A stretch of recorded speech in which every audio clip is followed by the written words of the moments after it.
ধন্যবাদ মনিরা আপনাকে।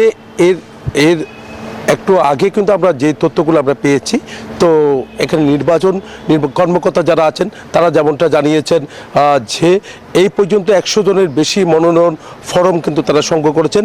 আইন শৃঙ্খলা বাহিনী দেখতে পাচ্ছেন খুব সতর্ক অবস্থান রয়েছে, নির্বাচন অফিস থেকে শুরু করে ডিসি অফিস পর্যন্ত যেখান থেকে ফরম সংগ্রহ করার সুযোগ রয়েছে। একদিকে এই যে আঞ্চলিক নির্বাচন অফিস আর অন্যদিকে ডিসি অফিস, সেখানে একটা বুথ করা হয়েছে, সেখান থেকেও কিন্তু রিটার্নিং কর্মকর্তার অফিস থেকে কিন্তু ফরম সংগ্রহ করার সুযোগ রয়েছে। তার কারণে বিএনপি, জামায়াত সহ অন্যান্য দলের প্রার্থীরা কিন্তু দেখা যাচ্ছে ফরম সংগ্রহ করেছেন, এমনকি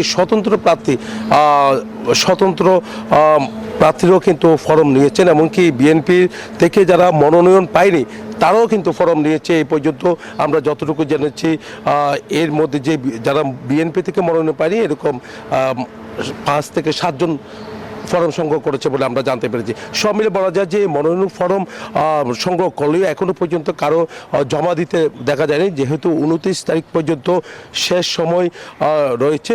তবে 29 তারিখের মধ্যে ফরম জমা দেবে বলে আশা করা যাচ্ছে। এমনকি রিটার্নিং কর্মকর্তা যেমনটা জানিয়েছেন, এমনকি সহকারী রিটার্নিং কর্মকর্তা তারাও যেমনটা জানিয়েছেন এখন ফরম সংগ্রহ করছে। তবে 25 তারিখের পরে জমা দেওয়া শুরু হবে বলে তারা মনে করছে। চট্টগ্রামের 16টি আসন রয়েছে, যেহেতু 16টি আসনে সব দলেরই প্রার্থী রয়েছে, তবে প্রার্থী যেমনটা রয়েছে তেমনিভাবে স্বতন্ত্র প্রার্থীদেরও কিন্তু দেখা যাচ্ছে, তাদেরও কিন্তু নির্বাচনের একটা আগ্রহ দেখা যাচ্ছে। তার কারণে একটা উৎসব চট্টগ্রামে দেখা যাচ্ছে, ফরম সংগ্রহ করতে যেমনটা উৎসব, নির্বাচনের যে একটা আমেজ, সেই আমেজটা কিন্তু ফিরে এসেছে।